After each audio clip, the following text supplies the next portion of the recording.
Dünyada ən yüksək doğum səviyyəsi hansı ölkələrdədir? Düşünürsünüz ki, Hindistan? Yox. Baxmayaraq ki, məhz o, bir il əvvəl Çini geridə qoyaraq planetin ən çox əhalisi olan dövləti oldu. Amma hal-hazırda Hindistanda bir xanıma orta hesablamaqla 2 uşaq düşür. Bu isə məsələn Gürcüstandan da belə azdır. Bəlkə Çin? Yenə də yox. Çində əhali artıq 2 ildir ki, azalır. Bir vaxtlar ölkədə belə bir siyasət vardı. Bir ailə, bir uşaq. Hakimiyyət sürətlə artan əhalini doyuzdura bilməyəcəyindən qorxur və çox uşaqlı ailələri cərimə edirdi. Nəticə, doğum səviyyəsi indiki tarixi minimuma qədər düşür.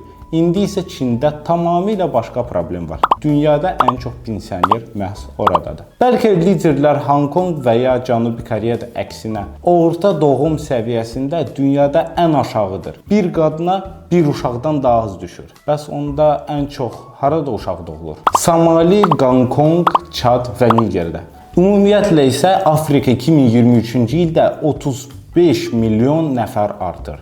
Yəni cəmi bir il ərzində üstəlik bir Ukrayna və yaxud Özbəkistan qədər bir əhali. Sizcə Azərbaycanda vəziyyət necədir? Əhali çoxalır yoxsa azalır?